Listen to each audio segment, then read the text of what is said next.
ऐसी स्थिति में हमारे लिए बहुत ज़्यादा इम्पोर्टेंट है कि आज के टाइम पे मार्केट में कौन से ऐसे एलोपैथी के अलावा बहुत अच्छे हेल्थ प्रैक्टिशनर्स हैं हु आर डूइंग वेल। तो जब हम देखते हैं तो जो मेरा अनुभव है वो ये आया कि सबसे अच्छी प्रैक्टिस जो लोग कर रहे हैं वो कर रहे हैं डाइटिशियंस और न्यूट्रिशनल एक्सपर्ट्स और उनकी फीस कम से कम 2,000, 3,000, 5,000, 10,000 इस तरह से होती है, जो कि बहुत खुशी की बात है। जो भी हेल्थ के बारे में लोगों को गाइड कर रहे हैं वो लोग बहुत अच्छे से पैसे भी ले सकते हैं और लेते हैं, क्योंकि वो पर्सनली लोगों की हेल्थ का ध्यान रख रहे हैं। और इसमें बहुत ज़्यादा इम्पोर्टेंट बात यह है कि ये सुपर स्पेशलिटी किसकी है। अगर हम डाइटिशियन की बात करें या हम हेल्थ एक्सपर्ट्स की बात करें तो ये सुपर स्पेशलिटी किसकी है।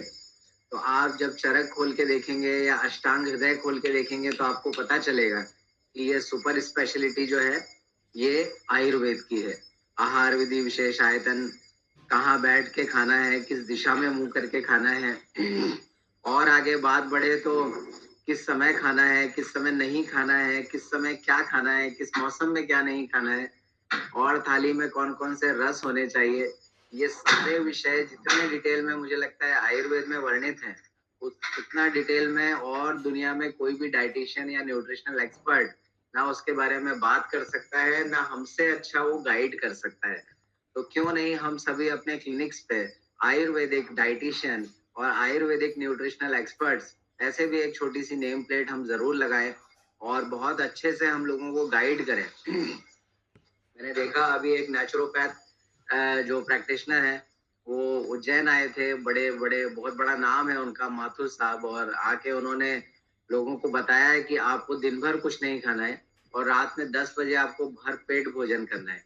और ये महान सलाह देने के बाद में मेरे खुद के बहुत क्लोज फ्रेंड और उनके जैसे 2-3 और लोग जो हैं उनको हार्ट अटैक आया और वो मर गए। ये बड़े दुख की बात है। तो इस तरह का जो उल्टा सीधा कुछ भी दिमाग में आ गया या कुछ भी जो अभी एक कोई रिसर्च पेपर पब्लिश हो गया उसके आधार पर आप लोगों को डाइट और न्यूट्रिशनल एक्सपर्ट जैसी सलाह नहीं दे सकते। आयुर्वेद जो है वो सिस्टमैटिक एक सलाह है सभी के लिए। और ये आहार विधि विशेष आयतन इस तरह के अध्याय है आयुर्वेद में कि मुझे लगता है ये हमारे सिलेबस का हिस्सा होना चाहिए, इतने ज्यादा इम्पोर्टेंट है। सबसे पहले हम शुरू करते हैं पानी से, क्योंकि 70% हम अगर बॉडी में पानी है, मॉडर्न मेडिकल साइंस के हिसाब से हम 70% पानी है। तो अगर हम 70% पानी है तो सबसे ज्यादा ध्यान किस चीज पे देना है? डेफिनेटली पानी पे देना है, क्योंकि अगर आप 70% अपने बॉडी का ध्यान रख लेंगे तो 30% का तो ध्यान अपने आप को 70% रखेगा। हाँ, और बहुत सारे ऐसे ऐसे वैद्य हैं मेरे पास। मैं महाकाल मंदिर में जॉब करता था, एक वैद्य जी आए और वो बोले कि हमारे जो गुरु हैं वो तो उनके यहाँ पर बहुत भीड़ लगती है, कैंसर पेशेंट्स आते हैं और दुनिया भर के लोग आते हैं और वो केवल पानी से ही सबका ट्रीटमेंट करते हैं। मैंने कहा कैसे करते हैं पानी से? तो बोले वो बस प्रार्थना करके और अभिमंत्रित करके जल पिलाते हैं और सैकड़ों कैंसर के पेशेंट, डायबिटीज के पेशेंट, आर्थराइटिस के पेशेंट, स्किन के पेशेंट पूरी तरह से उनके यहाँ पर स्वस्थ हो गए। मैंने कहा ये तो बहुत ही बड़ी बात है, इस तरह से केवल पानी पिलाने से अगर ठीक होते हैं। तो आयुर्वेद में वो पानी के बारे में बहुत सारी बातें करते हैं। जब वो अनुपान की, बतौर पानी के अनुपान की वो बात करते हैं तो कहते हैं कि अनुपानंदु सलिल में श्रेष्ठम सर्वरस योनित्वाद सर्वगुण सात्मत्वाद जीवन आदि गुण योगाच। तो वो कह रहे हैं कि जो जल है ये सभी रसों की योनि है, पूरे षड्रस इसमें विद्यमान है, पूरे 20 गुण इसमें है। जीवन आदि गुण योगा अच्छा सबसे ज्यादा इंपॉर्टेंट। आज के डेट में मैंने टाइम्स ऑफ इंडिया में भी पढ़ा था, दुनिया के सबसे अमीर लोगों का उसमें इंटरव्यू आया था और उनसे पूछा गया है कि अब आप क्या चाहते हैं। तो उन्होंने कहा कि अब हमारे पास बहुत सारी धन संपदा समृद्धि है और हम लंबी उम्र जीना चाहते हैं। और लंबी उम्र जीने के लिए जैसे माइकल जैक्सन का एग्जाम्पल हमारे सामने है कि उसने करीब 150 डॉक्टर्स की टीम अपने साथ में रखी थी कि वो लंबा जिए, लेकिन वो नहीं जी पाया। और अफसोस की बात इसमें सबसे बड़ी ये है कि वो 150 डॉक्टर्स की टीम में एक भी जीवन देने वाला आयुर्वेदिक डॉक्टर नहीं था, क्योंकि ये एकमात्र शास्त्र है जो जीवनीय गुणों के बारे में बताता है। लंबी उम्र जीने के लिए पानी हमारे लिए सबसे ज्यादा इम्पोर्टेंट है। और हम सब ने वो सारे रिसर्च पेपर्स देखे हैं जहाँ पर देखने में आता है कि अगर हम पानी को बहुत अच्छा म्यूजिक सुनाते हैं तो उसके क्रिस्टल्स बहुत सुंदर डायमंड जैसे बन जाते हैं। और अगर हम उसको बहुत गालियां देते हैं, उल्टा सीधा कहते हैं पानी के सामने, तो वो पानी के क्रिस्टल्स बहुत ही खराब शेप ले लेते हैं। सदगुरु ईशा फाउंडेशन वाले भी पानी पे बहुत जोर देते हैं। उन्होंने भी कहा कि पानी जो है इसकी मेमोरी सबसे ज्यादा है इस दुनिया में। और अगर आप उसे प्रार्थना करके पीते हैं तो जब तक उसकी आखिरी एक ड्रॉपलेट भी आपके बॉडी में है तब तक पानी जो है वो आपकी की हुई प्रार्थना को पूरा करने का पूरा प्रयास करता है। पानी की बात और आगे करें तो हम सब ने देखा है कि चाहे दुनिया के कोई भी धर्म हो, चाहे जेरूसलेम हो, चाहे मक्का हो, सभी जगह वो लोग बहुत ही पवित्र जल पिलाते हैं। चाहे वो हमारी गंगोत्री हो, हाँ, सारे 12 ज्योतिर्लिंग, अभी तो बहुत सारी कांवड़ यात्रा चल रही है और सारा का सारा काम पानी का ही है। पानी उठा के ले जा रहे हैं और पानी ही भगवान को अर्पित करने वाले हैं। तो पानी के बारे में आयुर्वेद अनुपान के तौर पर बड़ी सारी तारीफ कर रहा है कि ये जीवनीय गुणों से युक्त है। आपके बॉडी जीवनीय मतलब आपके बॉडी के रीजनरेशन को बढ़ाएगा, डीजनरेशन को स्लो डाउन करेगा। अगर हम ठंडे पानी के गुण की बात है, बहुत बड़ी डिबेट हमसे अक्सर लोग पूछते हैं, ठंडा पानी पिए डॉक्टर साहब की गर्म पिए? हम तो बहुत सालों से गर्म पानी पी रहे हैं। तो गर्म पानी के क्या गुण है? तो वो गर्म पानी के गुणों के बारे में कहते हैं कि डेफिनेटली जो गर्म पानी है वो पथ्य है। गर्म के बारे में भी वो 4 अलग अलग कैटेगरीज बताते हैं कि केवल गर्म किया, आधा उबाल के आधा किया हुआ, 1/3 किया हुआ और 1/4 किया हुआ। जो लोग मुझसे पहले से जुड़े हैं वो जानते हैं कि जो 1/4 उबाल के कम किया हुआ पानी है वो सबसे अधिक पथ्य है। और वो पथ्य ही नहीं, वो औषधि है।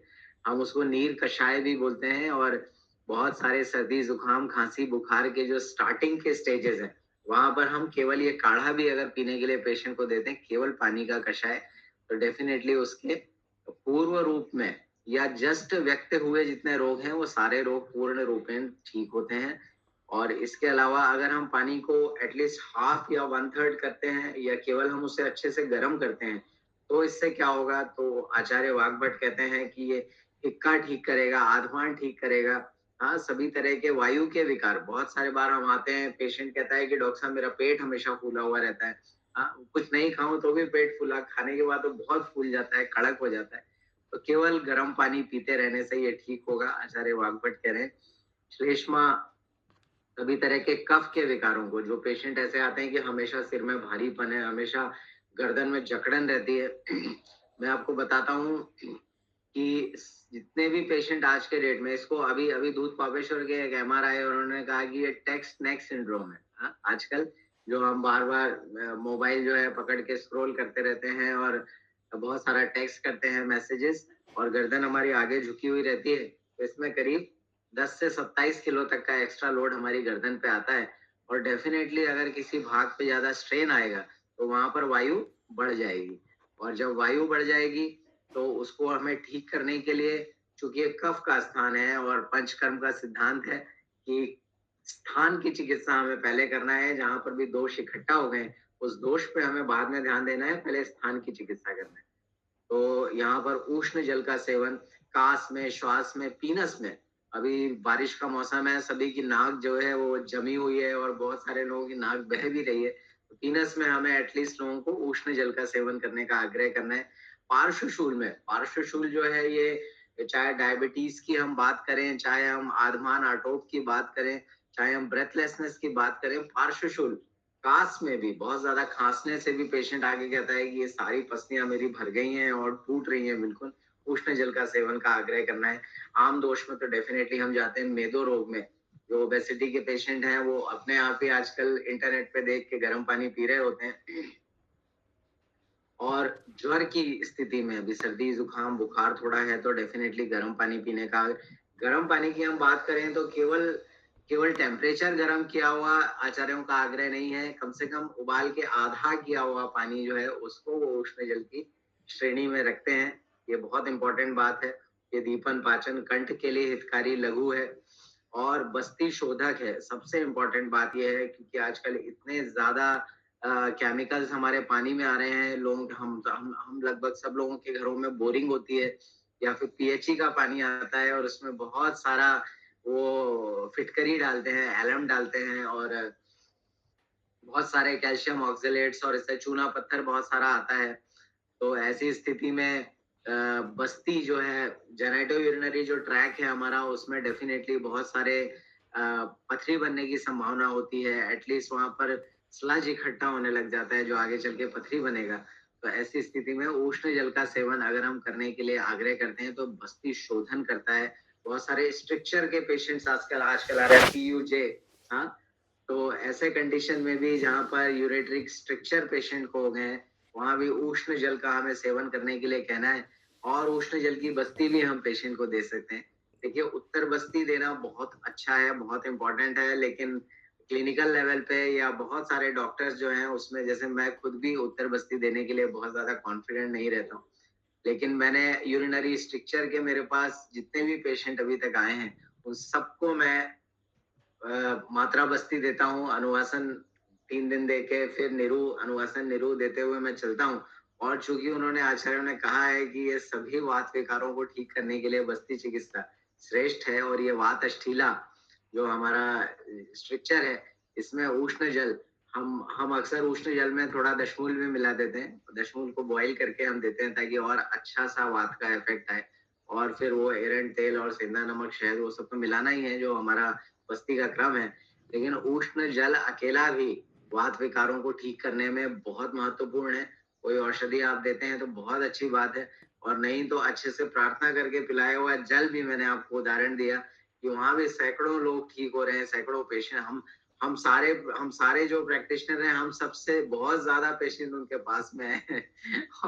एक दान पेटी रखी हुई है, उसमें बहुत सारा दान भी आ रहा है और उससे बहुत सारे अच्छे काम भी वो कर रहे हैं। डेफिनेटली सो ऑलवेज अच्छे लोगों के पास में अच्छा शुभ लाभ आना ही चाहिए। Highly appreciable. ठंडे पानी के बारे में वो क्या कहते हैं? सभी लोग कहते हैं कि भाई ठंडा पानी नहीं पीना है। हाँ, फ्रिज का पानी तो डेफिनेटली नहीं पीना है। ठंडे पानी की जब हम बात करते हैं तो बॉडी टेम्परेचर से 8 से 10 डिग्री तक आप उसको नीचे मान सकते हैं, लेकिन वो 10 से 15 डिग्री से नीचे नहीं होना चाहिए टेम्परेचर। डेफिनेटली जो जो मॉडर्न पेपर्स भी पब्लिश हुए हैं आयुर्वेद के डॉक्टर्स के द्वारा, उसमें भी यही आग्रह हुआ कि शीतल जल का जब आचार्य मेंशन कर रहे हैं तो शीतल जल का मतलब रेफ्रिजरेट किया हुआ पानी बिल्कुल भी नहीं है।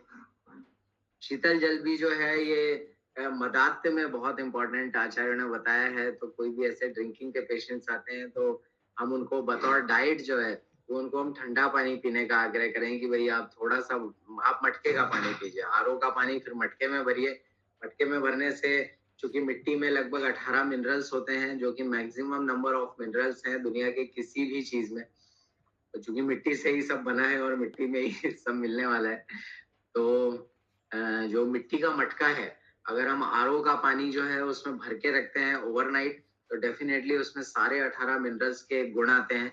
और ये शुद्ध पानी जो प्योर वाटर है वो मिनरल वाटर में कन्वर्ट होता है। तो मटके में रखा हुआ पानी पीने का आग्रह हम सबको करना है और हमें खुद भी पीना है। मेरे घर में भी एक छोटा मटका है, उसमें ही हम आरओ का पानी भरते हैं और उसको हम पीते हैं। ये बहुत इंपॉर्टेंट है। फिर मूर्छा में ग्लानि में हमें पता है कि ठंडा पानी मुंह पे मारना और पिलाना ये सब होता था।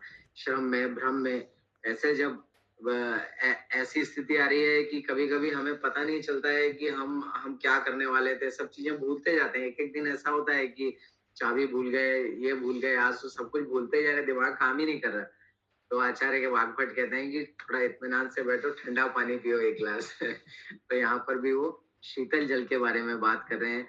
और तृष्णा में ये बड़े ताज्जुब की बात है कि तृष्णा जब होती है तो आमतौर पे हम उसे वात की स्थिति मानते हैं और वात की स्थिति में उष्ण जल पीना उत्तम होता है। लेकिन तृष्णा आप कभी भी पीकर देखिए, अगर आपको बहुत ज्यादा प्यास लगी है, मुझे लगता है आचार्य वाग्भट ने यहाँ बहुत ही प्रैक्टिकल एस्पेक्ट में इस बात को कहा है कि जब भी हमें बहुत ज्यादा प्यास लगी होती है और कोई हमें गर्म पानी दे दे तो हमारा मूड ही ऑफ हो जाता है। मैं उडुपी में जब हम लोग पढ़ रहे थे तो केरला कई बार घूमने जाते थे, पढ़ने सीखने भी जाते थे। और वहां पर जब जाते होटल में बैठते तो जीरे का पानी गर्म हमेशा देते थे। और अगर हमें ठंडा पानी चाहिए तो उन्हें अलग से आग्रह करना होता था। वो तो बड़े आँख चढ़ा के देखते थे, हाँ, इनको ठंडा पानी चाहिए, ठंडा पानी कौन पीता है? तो कितना सुंदर एक वैद्यों की भूमि है केरल, और कितना सुंदर उन्होंने अपने कल्चर में जो है उष्ण जल और जीरक जल को, क्योंकि वो अनूप देश है और पूरा का पूरा कोस्टल बेल्ट है, चारों तरफ कम से कम 2 से 3 तरफ वहाँ पर समुद्र देखने को मिलता है कई शहरों में। और वहाँ पर डेफिनेटली अगर आप शीतल जल पीते हैं तो हो सकता है वो अशुद्ध हो सकता है उसमें कोई इन्फेक्शंस हो। और उन्होंने अपने कल्चर में, वैद्यों ने वहाँ पर इस चीज को इम्प्लीमेंट किया कि हम गर्म पानी पिए और जीरे का ही पानी पिए। तो क्या इस तरह के एक बेहतरीन कल्चर को एटलीस्ट हम अपने छोटे शहर में जहाँ भी हम प्रैक्टिस करते हैं, उस एक शहर में हम सभी होटल वाले और सभी के साथ एक छोटा सेमिनार करके उनसे आग्रह कर सकते हैं कि क्यों ना ऐसा पानी हम अपने शहर में शुरू करें। तो ऐसा कल्चरल हम उसे फिर अपने कल्चर का हिस्सा बनाए। आयुर्वेद जो है ये हमारी संस्कृति का हिस्सा है कि नहीं? जैसे योग हमारी संस्कृति का हिस्सा है, शास्त्रीय संगीत हमारी संस्कृति का हिस्सा है। लेकिन आयुर्वेद को पिछले कई 100 सालों में, चूंकि बहुत सारे जितने भी इन्वेडर्स भारत में आए, उन सब लोगों ने कोशिश की कि आयुर्वेद को जो है हम अपनी अपनी भाषाओं में ट्रांसलेट करें और अपनी अपनी भाषाओं में उसका उस पर रिसर्च करें और फिर हम उसको पूरी दुनिया को दें कि भाई ये हमारा है ओरिजिनल। ये बात हम अच्छे से जानते हैं और इसी श्रृंखला में आयुर्वेद यूनान गया और इंग्लैंड गया और दुनिया भर के देशों में गया और अलग अलग भाषाओं में ट्रांसलेट होके, और वो सभी फादर ऑफ सर्जरी उनके अपने देश के किसी पहले सर्जन को भी मानते हैं। सुश्रुत को डेफिनेटली मानना ही पड़ेगा क्योंकि किताब अभी भी पूरा नालंदा जलाने के बाद भी किताबें अभी भी इतनी सारी उपलब्ध है। और उन लोगों को शायद पता नहीं था कि, उन लोगों को पता था कि जो यहाँ पर वैद्य प्रैक्टिस कर रहे हैं या जो नालंदा में पढ़ा रहे हैं, वो सारे लोग खुद ही किताब अपने दिमाग में भर के घूम रहे हैं। इसीलिए बाद में उन्होंने सभी लेक्चर्स, प्रोफेसर्स और सभी विद्वानों को भी जिंदा जलाया यूनिवर्सिटी के साथ साथ। ये बड़े दुख की बात है। और लेकिन फिर भी आयुर्वेद खत्म नहीं हुआ क्योंकि हजारों हजारों शिष्य पूरी दुनिया में सीख कर गए थे नालंदा से, और उन्होंने अपने अपने जगह पे रिकॉल करके पूरा लिखा इन शास्त्रों को दोबारा, और आज ये हमारे पास है। विष विकारों में स्थावर और जंगम विष को नष्ट करने के लिए बहुत इंपॉर्टेंट उन्होंने शीतल जल को बताया है।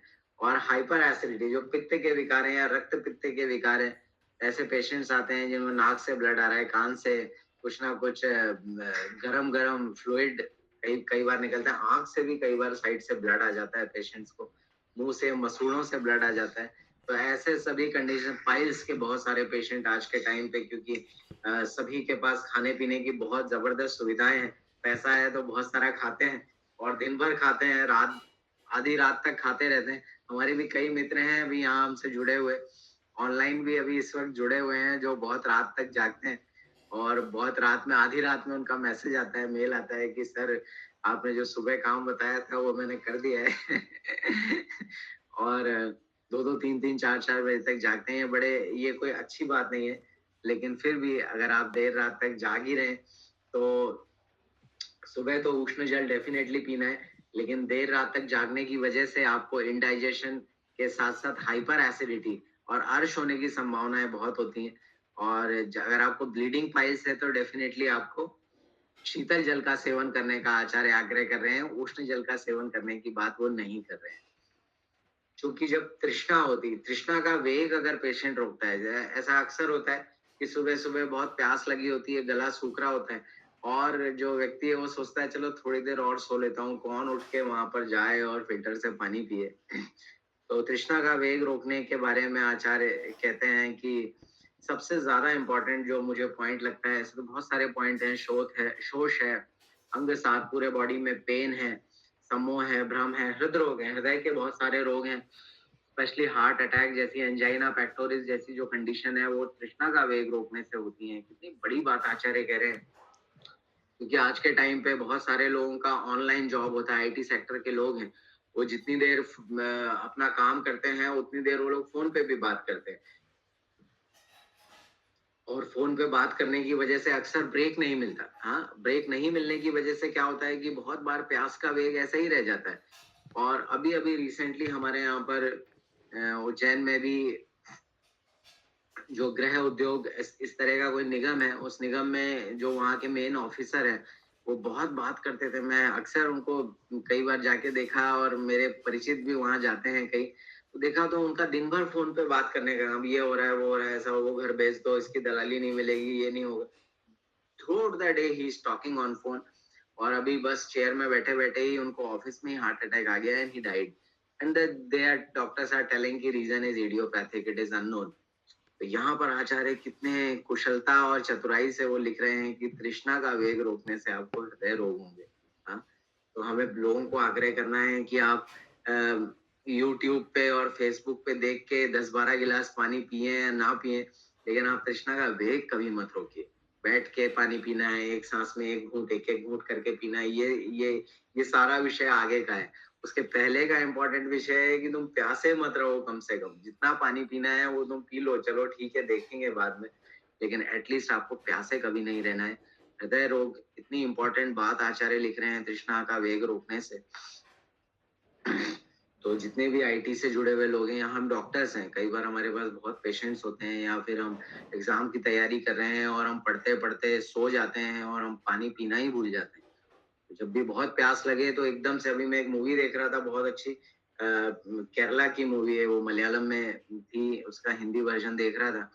और मैंने देखा कि कई दिनों तक जो हीरो है वो सऊदी अरेबिया चले जाते हैं और बहुत दिनों तक वो वहां पर बंधुआ मजदूर की तरह उनसे काम कराया जाता है, और समहाउ ही एस्केप्स।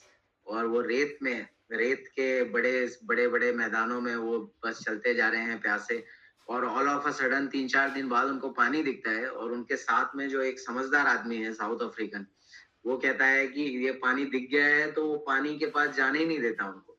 कहता है कि नहीं, तुम 3-4 दिन से प्यासे हो, सबसे पहले जो पानी कपड़ा गीला करके मैं मुंह पे लगाऊंगा, एक एक बूंद तुम्हारे मुंह में डालूंगा, चेहरे पे डालूंगा, क्योंकि 4 दिन से प्यासे हो तुम। और फिर धीरे धीरे एक एक बूंद करके धीरे धीरे वो ज्यादा पानी पिलाना शुरू करता है। तो ये सब आयुर्वेद का सिद्धांत है, और ये कहीं ना कहीं पढ़ के या कहीं ना कहीं रेत में ऐसी जगह पे फंस के लोग सीखते हैं। और आयुर्वेद में इतनी सरलता से आचार्यों ने लिखा है कि तृष्णा का वेग अगर आप रोकते हैं तो उसके बाद शीतल जल से आपको स्नान करना है। हालांकि तृष्णा का वेग रोकने से वायु प्रवृत्त होना चाहिए, और होती भी है, लेकिन आचार्य कहते हैं कि सबसे पहले आपको जीवनीय कोई चीज चाहिए, क्योंकि ये जीवन के लिए अहितकारक हो गया है। हाँ, जैसे कई आचार्य सन्यासी कहते हैं कि अगर आपको पानी नहीं मिल रहा है तो पानी, अगर आप बहुत ज्यादा प्यासे हैं तो पानी ही आपका भगवान है कि नहीं? तो तृष्णा का वेग रोकने के लिए हमको स्ट्रिक्टली लोगों को मना करना है। ये हार्ट अटैक का एक बहुत बड़ा कारण है। और जो मेरा फेवरेट है वो है बाधिर्य। कितनी बड़ी बात आचार्य कह रहे हैं, जो कि आकाश महाभूत प्रधान हमारे कर्ण है, और आकाश महाभूत प्रधान होने की वजह से इनको ठीक करना सबसे कठिन है, क्योंकि आकाशीय गुण प्रधान औषधियां हमारे पास में बहुत कम है, और बहुत कम होने के साथ साथ हमको ठीक से ज्ञान भी नहीं है उनका। ऐसी स्थिति में अगर आकाश महाभूत की चिकित्सा आप करने जाते हैं, कान की चिकित्सा, तो मेरे अनुभव में सबसे मुश्किल काम आजकल, जैसे हम मोबाइल की वजह से और हेडफोन लगाने की वजह से बहुत सारे ऐसे लोग हैं जिनको टिनेटस, हाँ, कर्ण नाद की समस्या जो लेकर के आ रहे हैं हमारे पास। और एलोपैथी में बहुत सारे ईएनटी वालों ने उनको बोल दिया है कि भाई ये अब आपका ठीक नहीं हो सकता, स्टेरॉइड भी दे चुका हूँ मैं, अब आपको वहां से अपना माइंड डाइवर्ट करना पड़ेगा, इसके अलावा और कोई ऑप्शन ही नहीं है। हाँ, जब कान में ही बहुत सारे सुर बज रहे हैं तो कैसे डाइवर्ट करें? कान is like an already embedded organ in the brain itself. तो ऐसी स्थिति में मुझे लगता है कि कर्णनाद, कर्ण बाधिर्य से भी ज्यादा कर्णनाद बहुत बड़ी समस्या है। और तृष्णा का वेग रोकने से सबसे बड़ी समस्या जो होती है वो डेफिनेटली कर्णनाद और कर्ण बाधिर्य है। आचार्य वाग्भट भी इसके बारे में कह रहे हैं। और हमारे यहाँ पर अगर हम चिकित्सा की बात करें तो कोई 5-6 तरह की, जैसे कि कुछ कृमिघ्न द्रव्य हैं हमारे पास में, और कुछ अच्छे से गोक्षुर इत्यादि वात शामक द्रव्यों, गूगल और इस तरह का कॉम्बिनेशन बना के मैं आप लोगों को बताऊंगा अगली बार। कॉम्बिनेशन बना के हम कान के लिए धूम बरती बनाते हैं। और चाहे कान के पर्दे में छेद हो गया हो और वहां से पर्सपिरेशन हो रहा हो, कुछ ना कुछ फ्लूइड बाहर आ रहा हो, या कर्ण बाधेरी की समस्या हो, कर्णनाद की समस्या हो, उसमें हम इस तरह की धूम बत्ती बना करके उसका धूपन करते हैं। और कर्ण धूपन से हमको इतने अच्छे रिजल्ट पेशेंट्स में आए हैं कि जिसकी आप कल्पना भी नहीं कर सकते। इसका आइडिया आया, एक वैद्य जी जो हैं वो केवल कान की चिकित्सा करते थे, और जब मैं उनके पास गया तो उन्होंने मुझे बताया कि प्रज्ञान, अगर शुद्ध गूगल आपको मिलता है और आप केवल शुद्ध गूगल का भी कान में धुआं करते हैं, तो अगर आप बचपन से बहरे नहीं हैं, कर्ण बाधिरे अगर आपको जन्मजात नहीं है, तो कर्ण बाधिरे को आप पूरी तरह से ठीक कर सकते हैं। ये बहुत बड़ी बात थी मेरे लिए कि कर्ण बाधिरे केवल गूगल से ठीक हो सकता है। डेफिनेटली आकाशीय गुण प्रधान है, फ्रेग्रेंट है, उड़ भी जाता है और जलाते भी हैं उसको, तो डेफिनेटली वो उसमें आग्नेय और आकाशीय गुण बहुत अच्छे से विद्यमान है। और गूगल का धुआं जो है वो कृमिघ्न है, भूतनाशक है, और सभी तरह के हीलिंग प्रोसेस को बहुत तेज करने में सक्षम है। हाँ, हम कांचनार गूगल, वो शिवादी गूगल, केशवर गूगल, सभी गूगल, योगराज गूगल, ये हीलिंग का काम डेफिनेटली करते हैं। और बहुत अच्छा पेन रिलीवर है, क्योंकि जब कर्ण नाद या कर्ण बाधिर होता है और कान में दर्द होने लगता है, तो हम सबने कभी ना कभी अनुभव किया होगा कि ये बहुत ही ज्यादा पेनफुल, आपका सिर दर्द से ज्यादा खतरनाक कान का दर्द है। और केवल गूगल का धूपन करने से इससे आप पूरी तरह से निजात पा सकते हैं।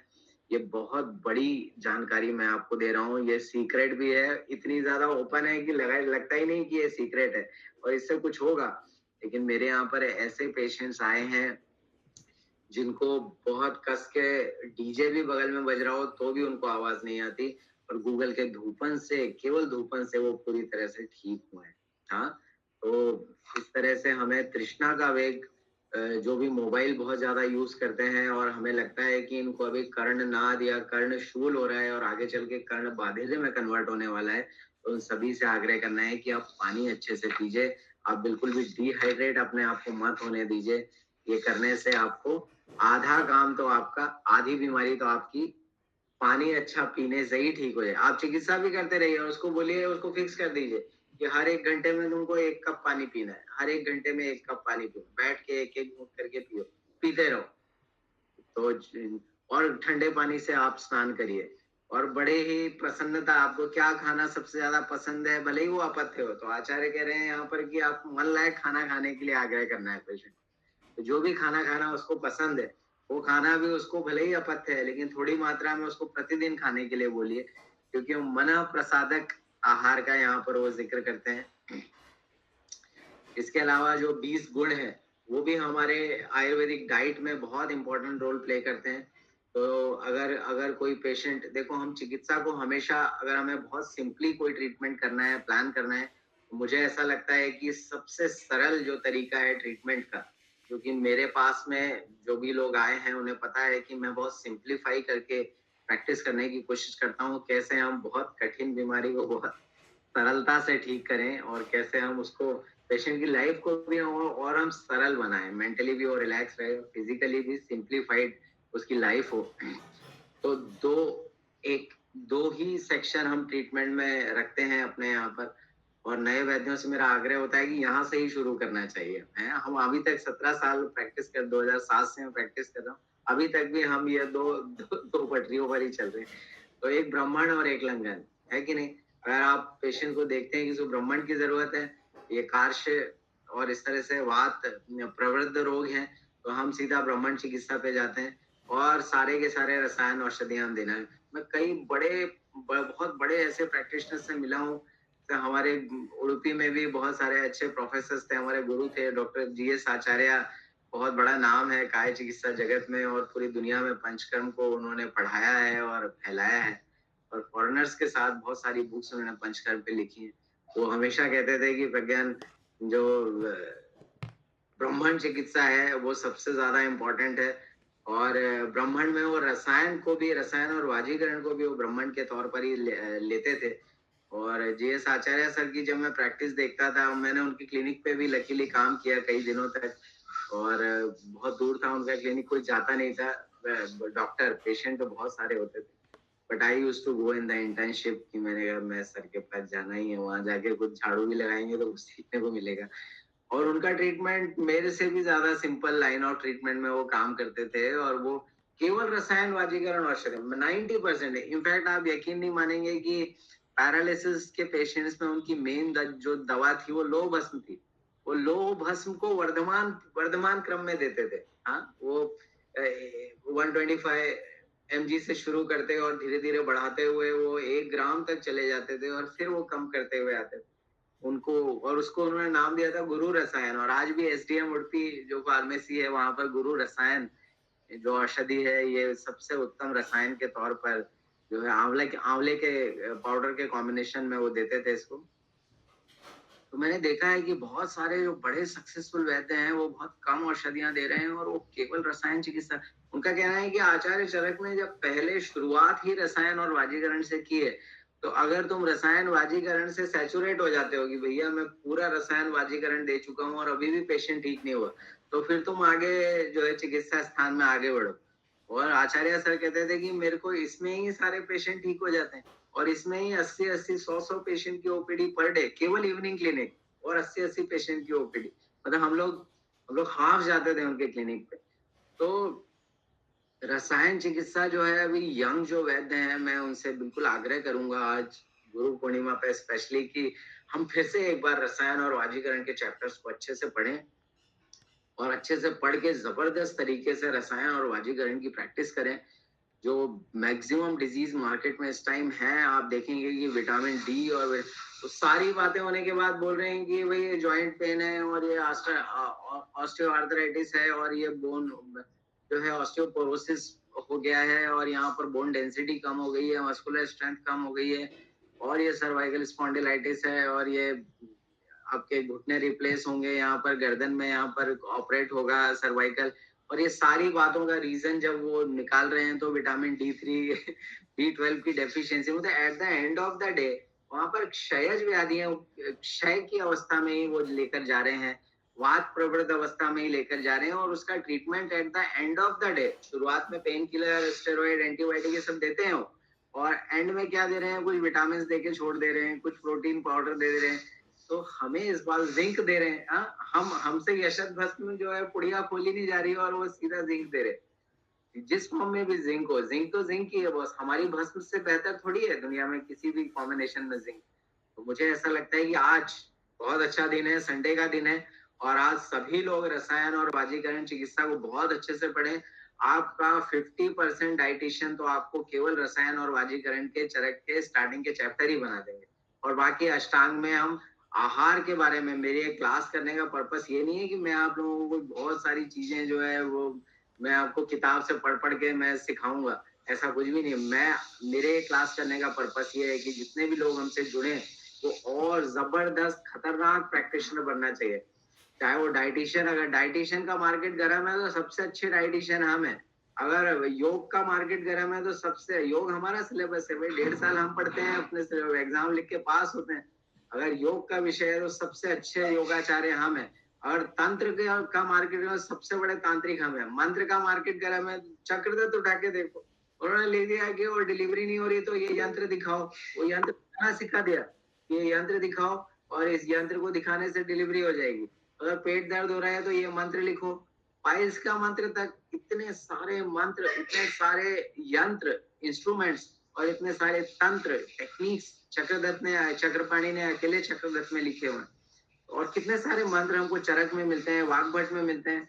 तो मुझे ऐसा लगता है कि जो भी जिस चीज का भी मार्केट गर्म है, उस चीज के एक्स्ट्रा ऑर्डिनरी एक्सपर्ट बन के आप आगे आइए। अभी अभी ये बच्चों का भी बहुत सारा कुछ ना कुछ वायरल डिजीज का चल रहा है, बच्चों की इम्यूनिटी के लिए बहुत सारी चीजें बताइए। एटलीस्ट अरविंद आसो हम सभी बच्चों को हम देना शुरू करें, एटलीस्ट हम उनको लोहा सो देना शुरू, ये सारे के सारे जो आसो अरिष्ट हैं, ये सब हम छोटे बच्चों को भी बहुत अच्छे कॉम्बिनेशंस के साथ में दे सकते हैं। एटलीस्ट आरोग्यवर्धनी वटी हम बच्चों को दे सकते हैं। हाँ, कुटकी है, कुटकी अग्निवर्धन करेगी, अग्नि प्राणी नाम प्राण, काय से अग्नि चिकित्सा, काय चिकित्सा, तो ये सारा अग्नि का विषय है। सारी इम्यूनिटी को आप सेंट्रलाइज करिए अग्नि पे। जो पेशेंट आता है बार बार बीमार हो रहा हूँ, अग्नि छीन हो रही है, भूख नहीं लगती है, एसिडिटी है, गैस्ट्राइटिस है, केवल अग्नि पे काम करने से ही आपकी इम्यूनिटी अच्छी होगी, क्योंकि मंदाग्नि ही, अजीर्ण ही, आपको कॉन्स्टिपेशन, पाइल्स, आर्थराइटिस, कितने सारे पेशेंट आते हैं बोलते हैं कि जब गैस बहुत होती है, एसिडिटी बहुत होती है, ब्लोटिंग जिस दिन बहुत होती है, कॉन्स्टिपेशन बहुत होता है, उस दिन मेरे घुटने बहुत दर्द करते हैं, उस दिन कमर बहुत दर्द करती है, उस दिन गर्दन एक नीरू बस्ती आप देते हो, पेशेंट बोलता है वहाँ मेरे तो घुटने में बिल्कुल आराम हो गया, जबकि हमने घुटने को टच भी नहीं किया है पेशेंट के। तो इस तरह से हम अपनी चिकित्सा को बहुत सरल और बहुत प्रभावी, केवल सरल बनाना जरूरी नहीं है, आपकी चिकित्सा बहुत प्रभावी होना चाहिए। पहले दिन से, पहले डोज से पेशेंट को आराम होना चाहिए। इसके लिए छोटा मोटा पंचकर्म, एटिस पोटली, स्टीम, बस्ती, हाँ एटिस अग्निकर्म, विद्यकर्म, ये वो सब, लेप, कुछ नहीं तो लेप, लेप तो दशांग लेप कर सकते हैं। हमारे पास तो दशांग लेप भी नहीं होता है कई बार, तो हम दशमूल का पाउडर ही घी में फ्राई करके या कैस्टर ऑयल में फ्राई करके उसका लेप कर देते हैं, बात शामक है। तो दशांग लेप के पीछे नहीं भागना है, युक्ति, युक्ति से काम करना है हमें, ये बहुत इंपॉर्टेंट है। तो मुझे लगता है हम अपनी इस डाइट की क्लास को और आगे अभी बढ़ाएंगे, अभी और 2-3 क्लासेस हम ऐसे करेंगे जिसमें हम और भी बारीकियों के बारे में बात करेंगे, और जिसमें हम बहुत अच्छा आयुर्वेदिक डाइटिशियन बनने की कोशिश करेंगे, और बहुत अच्छे से बहुत अच्छी फीस के साथ में मैं चाहता हूँ कि आप लोग बहुत अच्छे आयुर्वेदिक डाइटिशियन बने, और पेशेंट्स को, समाज को, लोगों को एक सही डाइट, एक सही न्यूट्रिशनल सप्लीमेंटेशन, एक सही न्यूट्रिशनल कंप्लीट फूड की श्रृंखला और कंप्लीट फूड सप्लीमेंटेशन के बारे में हम लोगों को बताएं, क्योंकि हम ही वो सबसे सही लोग हैं जो सबसे अच्छे से किसी को भी डाइट और न्यूट्रिशन के बारे में गाइड कर सकते हैं। बाकी सब लोग, चाहे वो किसी भी यूनिवर्सिटी में पढ़ के आए, आयुर्वेद के डॉक्टर से, आयुर्वेद के वैद्य से बेहतर डाइटिशियन कोई और हो ही नहीं सकता। ये हजारों सालों से शोध किया हुआ पूरा का पूरा विज्ञान हमारे पास में है, and this is the high time to start your practice as a Ayurvedic dietitian and as a Ayurvedic nutritional expert। एक छोटा सा बोर्ड बना के लगाइए और ये प्रैक्टिस भी साथ में शुरू करिए, उसके लिए अच्छा चार्ज करिए और लोगों को सही गाइडेंस दीजिए। और किसी को कुछ क्वेश्चन है तो पूछ सकते हैं, और नहीं तो फिर हम इस क्लास को वाइंड अप करेंगे, और अगले हफ्ते हम फिर सुबह 8 से 9 के बीच में मिलेंगे। और मुझे लगता है कि सभी को पूरा विषय अच्छे से समझ में आया है, और हमारे तो सब होशियार वैद्य ही हैं डेफिनेटली। और आज फिर से गुरु पूर्णिमा की सबको बहुत बहुत शुभकामनाएं। और मैं बाबा महाकाल से, भगवान महाकाल जो उज्जैन में विराजमान है और कड़कन में विराजमान है ऐसे तो, और वो हम सब वैद्यों के नाथ हैं, वो हमें आशीर्वाद दे, हम सभी वैद्यों को आशीर्वाद दें, और हम सभी वैद्यों के सर पे हाथ रखें, और हमेशा ये दोनों हाथ भगवान महाकाल वैद्यनाथ हमारे सिर पे रखे रहें कि हमारी सुरक्षा हो।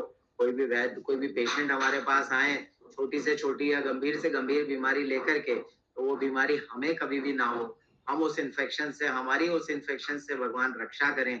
और इसके अलावा हम उस पेशेंट को छुएं और छूते ही वो पेशेंट ठीक होना शुरू हो जाए, ऐसी बरकत, ऐसी ऐसी ऐसी कृपा हमारे हाथ में वो बनाए रखें। और कोई भी औषधि हम दें तो उस औषधि को भगवान महाकाल वैद्यनाथ जो है वो अपने प्रसाद के रूप में हम अब भगवान शिव के प्रसाद के रूप में हम उस पेशेंट को दे रहे हैं, ऐसा भगवान माने, और मान करके बहुत जल्दी उन सभी रोगियों को वो ठीक करें, और दुनिया में कोई भी रोगी ना रहे। हम सब केवल डाइटिशियन और योगा एक्सपर्ट की तरह पूरी दुनिया में काम करें, इतना अच्छा एक समय हम पूरी दुनिया में लेकर के आए, ऐसा भगवान वैद्यनाथ हमें आशीर्वाद दें। और यही प्रार्थना आप सबके लिए भी मैं करता हूँ, और आप सब बहुत सक्सेसफुल वैद्य बने, खूब पैसे की बारिश हो, खूब बरकत रहे, और बहुत अच्छा सा धन का आप सब आयुर्वेद को आगे बढ़ाने के लिए उपयोग करें, और आप सभी स्वस्थ रहें, यही प्रार्थना है, यही शुभकामनाएं। जय आयुर्वेद, जय भारत, ऑल द बेस्ट।